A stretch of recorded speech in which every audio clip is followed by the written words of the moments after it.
नमस्कार, मैं कुशल कुमार चंदन क्लासेस में आपका स्वागत है। दोस्तों, आशा करता हूं कि आप सभी अच्छे होंगे। तो आज का प्रश्न है, देखते हैं आज के प्रश्न के बारे में। हाल ही में नए चुनाव आयुक्त के रूप में किसे चुना गया है? तो दोस्तों आंसर है यहाँ पर डी ऑप्शन होगा, ऑप्शन ए और ऑप्शन बी। याद रखेंगे, दो ऑप्शन है यहाँ पर। जो आंसर होगा सुखबीर संधू और ज्ञानेश कुमार, यानी दोनों जो है चुनाव आयुक्त के रूप में उसे नियुक्त किया गया है। अब थोड़ा देखते हैं इसके बारे में, ठीक है। तो दोस्तों लोकसभा चुनाव को देखते हुए से पहले जो है पूर्व नौकरशाहों सुखबीर सिंह संधू और ज्ञानेश कुमार, ये दोनों को चुनाव आयुक्त के रूप में उसे चुना गया है, को नए चुनाव आयुक्त के तौर पर चुना गया है। बता दें कि प्रधानमंत्री नरेंद्र मोदी के नेतृत्व वाली समिति के इन नामों पर मुहर लगाई है। दोस्तों चयन समिति की सिफारिश के आधार पर राष्ट्रपति द्रौपदी मुर्मू निर्वाचन आयोग के 2 सदस्यों की नियुक्ति करेंगे। तो समझ में आ गया दोस्तों। यहाँ पर अगर कोई पूछा जाए चुनाव आयुक्त के जो है नए आयुक्त के तौर पर किसे चुना गया, तो यहाँ पे 2 व्यक्ति का नाम होगा, सुखबीर सिंह संधू और दूसरा होगा ज्ञानेश कुमार, ठीक है। तो यहाँ पे यह बहुत ही इंपॉर्टेंट है और यह द्रौपदी मुर्मू के द्वारा जो है निर्वाचन आयोग के 2 सदस्यों की इसकी नियुक्ति की जाएगी। समझ में आ गया। चलिए आगे बढ़ते हैं अगला प्रश्न के। तो दोस्तों हाल ही में चर्चा में रही, दोस्तों जो चर्चा में रही है महतारी वंदन योजना किस राज्य सरकार द्वारा शुरू की गई थी? तो दोस्तों आंसर होगा डी, छत्तीसगढ़ सरकार के द्वारा। तो छत्तीसगढ़ सरकार ने हाल ही में महतारी वंदन योजना शुरू की है। ये जो है बहुत चर्चित स्कीम को महिलाओं के लिए शुरू की गई है। दोस्तों ये किसके लिए शुरू की गई है? महिलाओं के लिए शुरू की गई है, जिसके अंतर्गत पात्र जो है दोस्तों, जिसके अंतर्गत क्या है, जो पात्र विवाहित महिलाओं को प्रति माह कितने 1,000 रुपये की वित्तीय सहायता प्रदान की जाएगी। तो दोस्तों इस महतारी वंदन योजना के अंतर्गत जो है जो विवाहित महिलाओं को उनको प्रति माह 1,000 रुपये की जो है वित्तीय सहायता प्रदान की जाएगी, ठीक है, याद रहेगा। चलिए आगे बढ़ते हैं, अगला प्रश्न देखते हैं। तो दोस्तों अगला प्रश्न है प्रसार भारती की नई सेवा जो है, प्रसार भारती की नई सेवा पीबी शब्द को किसने लॉन्च किया? तो दोस्तों आंसर होगा डी, अनुराग ठाकुर। दोस्तों केंद्रीय सूचना एवं प्रसारण मंत्री हैं अनुराग सिंह ठाकुर ने प्रसार भारती की समाचार जो साझाकरण सेवा है पीबी शब्द को लॉन्च किया। इस प्लेटफॉर्म को मीडिया परिदृश्य से ग्राहकों को, दोस्तों इस प्लेटफॉर्म से क्या होगा, जो मीडिया परिदृश्य से ग्राहकों को वीडियो, ऑडियो, टेक्स्ट, फोटो और अन्य फॉर्मेट में दैनिक समाचार फीड प्रदान करने के लिए डिजाइन किया गया है। प्रसार भारती देश का सार्वजनिक सेवा प्रसारक है। दोस्तों प्रसार भारती जो है देश का सार्वजनिक सेवा प्रसारक है, यानी प्रसारण करने वाला, जो खबरें, जो देश की जो खबरें हैं उनको दिखाने के लिए की गई है। तो दोस्तों यहाँ पर पूछा जा सकता है, बहुत सारे प्रश्न है इसमें, किसके लिए जो है ये जो प्लेटफॉर्म दिया गया पीबी शब्द में, जो मीडिया परिदृश्य से ग्राहकों क्या क्या दिखाएं, तो होगा वीडियो, ऑडियो, टेक्स्ट, फोटो और इन फॉर्मेट में जो भी दैनिक समाचार फीड प्रदान होगा उसको दिखाया जाएगा, डिजाइन किया गया है। समझ में आ गया, क्लियर है। अगला प्रश्न है न्यूजीलैंड के लिए वर्ष के उत्कृष्ट पुरुष क्रिकेटर के सम्मान से किससे सम्मानित किया गया है? तो दोस्तों आंसर होगा सचिन रविंद्र। दोस्तों न्यूजीलैंड के प्लेयर हैं सलामी बल्लेबाज सचिन रविंद्र। क्राइस्टचर्च में आयोजित ANZ न्यूजीलैंड क्रिकेट पुरस्कार समारोह में, जो न्यूजीलैंड का पुरस्कार समारोह में सचिन रविंद्र और मेली केर को क्रमशः न्यूजीलैंड के उत्कृष्ट पुरुष यानी पुरुष में सचिन रविंद्र और मेली केर को महिला क्रिकेटर के रूप में सम्मानित किया गया है। दोस्तों यहाँ पर यह भी पूछा जा सकता है जो न्यूजीलैंड की जो है वह उत्कृष्ट जो महिला क्रिकेटर सम्मान के लिए किसे किया गया है, तो मेली केर है। ठीक है, याद रखेंगे। पुरुष में तो सचिन रविंद्र हो गया के रूप में सम्मानित किया गया। सचिन को उत्कृष्ट पुरुष क्रिकेटर चुने जाने के बाद जो है सर रिचर्ड हेडली पदक से सम्मानित किया गया। दोस्तों इसके साथ ही उसे सचिन रविंद्र को और एक जो सम्मान मिला उन्हें, जो उसके सर रिचर्ड हेडली पदक से भी उसे सम्मानित किया गया। और ये और एक चीज मैं यहाँ पे बताना चाहता हूँ, सचिन रविंद्र जो है सबसे कम उम्र में यह पुरस्कार पाने वाले खिलाड़ी बने हैं। चलिए देखते हैं अगला, देखते हैं दोस्तों नेक्स्ट। हाल ही में 10 नई वंदे भारत ट्रेनों के संचालन के साथ अब पूरे भारत में कितनी वंदे भारत ट्रेनें चल रही है?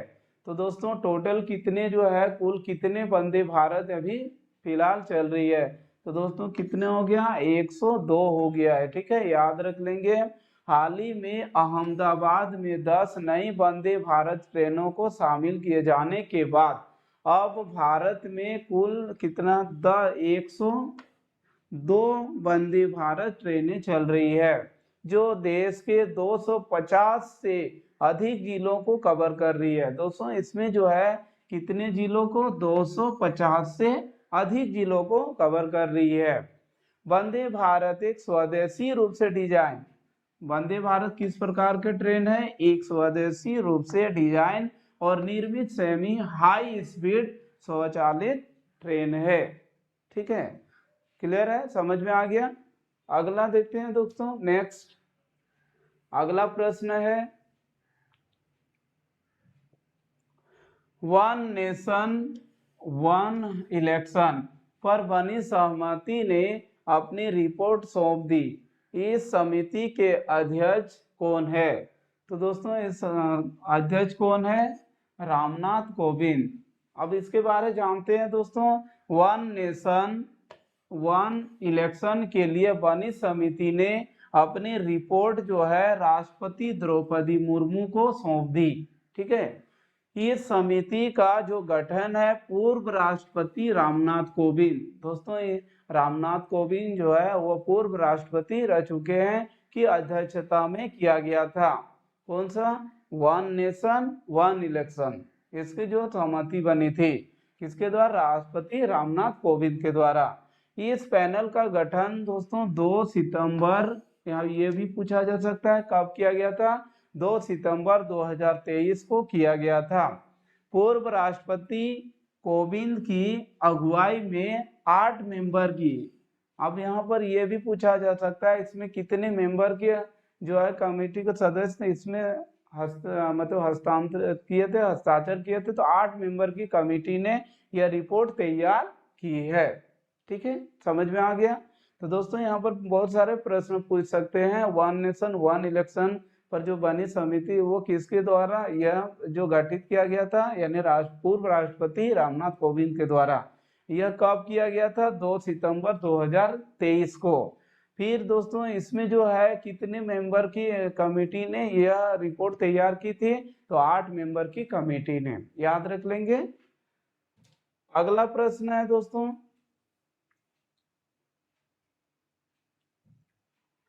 इंडियन बैंक का कार्यकारी निदेशक किसे नियुक्त किया गया है? तो दोस्तों आंसर है ब्रजेश कुमार सिंह। केंद्र सरकार ने 9 मार्च 2024 की अधिसूचना संख्या 4/18 के जो माध्यम से बैंक ऑफ बड़ौदा के मुख्य महाप्रबंधक ब्रजेश कुमार सिंह को 3 साल के लिए, कितने साल के लिए? 3 साल के लिए इंडियन बैंक का कार्यकारी निदेशक बनाया है। इलाहाबाद कृषि संस्थान से कृषि स्नातक सिंह के पास बैंकिंग क्षेत्र में 28 वर्ष से अधिक का अनुभव है। तो दोस्तों यहाँ पर बहुत सारे देखिए यहाँ पर प्रश्न है। पहला प्रश्न यहाँ पर देखिए, वो मुख्य महाप्रबंधक जो है वो कब मतलब कौन सा बैंक के रह चुके थे, तो बैंक ऑफ बड़ौदा में वो कार्यरत भी थे। ये कितने साल के लिए, 3 साल के लिए इंडियन बैंक का कार्यकारी निदेशक बनाया गया है। तो याद रहेगा दोस्तों यहाँ पर। और बहुत सारे उनका अनुभव जो है वो कृषि जो है इलाहाबाद कृषि संस्थान से वो कर कृषि स्नातक जो है ब्रजेश कुमार सिंह के पास जो है बैंकिंग क्षेत्र में लगभग 28 वर्ष के से भी अधिक का अनुभव है। ठीक है, समझ में आ गया। अगला देखते हैं दोस्तों, नेक्स्ट, कौन भारतीय off spinner ICC test ranking में वर्ल्ड के नंबर 1 गेंदबाज बने हैं। ठीक है, भारतीय ऑफ स्पिनर की बात की जा रही है। तो दोस्तों यहाँ पर आंसर होगा रविचंद्र अश्विन है। ठीक है, तो अश्विन बने नंबर 1 जो गेंदबाज Ravichandra Ashwin ICC test ranking में पहले नंबर पर पहुंच गए हैं और उन्होंने नंबर 1 का ताज हासिल कर लिया है। उन्हें एक स्थान का फायदा हुआ। अश्विन के 870 रेटिंग अंक है। दूसरे नंबर पर ऑस्ट्रेलिया के जॉश हेजलवुड है। तो दोस्तों यहाँ पर जो है देखिए प्रश्न है, पहला तो आईसीसी टेस्ट जो रैंकिंग में वर्ल्ड का नंबर 1 गेंदबाज कौन बना, तो रविचंद्र अश्विन। दोस्तों और एक चीज है, जो अश्विन के रेटिंग अंक कितने हैं, तो 870 है। दूसरे स्थान पर कौन है, ऑस्ट्रेलिया के जॉश हेजलवुड है। ठीक है, अगला प्रश्न देखते हैं, किसने तंजानिया की राष्ट्रपति दोस्तों तंजानिया के राष्ट्रपति डॉक्टर सामिया सुलुहु हसन को डॉक्टरेट की मानद उपाधि से सम्मानित किया है। तो किसके द्वारा किया गया है, तो आंसर होगा दोस्तों बी ऑप्शन, जवाहरलाल नेहरू विश्वविद्यालय के द्वारा किया गया है। तो सामिया सुलुहु हसन को डॉक्टरेट की मानद उपाधि से सम्मानित किया। तंजानिया की राष्ट्रपति डॉक्टर सामिया सुलुहु हसन को आज भारत तंजानिया के बीच दोस्तों आज जो है भारत तंजानिया के बीच संबंधों को बढ़ावा देने में उनकी महत्वपूर्ण भूमिका के लिए जवाहरलाल नेहरू विश्वविद्यालय द्वारा डॉक्टरेट की मानद उपाधि से सम्मानित किया गया। ठीक है, तो याद रहेगा दोस्तों। यहाँ पर देखिए, यहाँ पर बहुत सारे प्रश्न बन सकते हैं कि जवाहरलाल नेहरू विश्वविद्यालय के द्वारा डॉक्टरेट की मानद उपाधि किस देश की जो है राष्ट्रपति को सम्मानित किया गया है, तो तंजानिया की राष्ट्रपति है। तंजानिया के राष्ट्रपति का नाम क्या है, डॉक्टर सामिया सुलुहु हसन है। दोस्तों एक से एक आपको जो है कभी भी किसी भी आपको टर्म में क्वेश्चन पूछा जा सकता है। तो इस तरह से आप अगर आपके पास इस तरह का जानकारी हो तो फिर आपको कोई क्वेश्चन को आपको आंसर देने में कोई परेशानी नहीं होगी। चलिए आगे बढ़ते हैं, समझ में आ गया। अगला प्रश्न है दोस्तों जो मैं पिछले क्लास में दे चुका हूं। इस प्रश्न का आंसर सभी को इस क्वेश्चन का जो है आंसर आप लोग कर लिए हैं।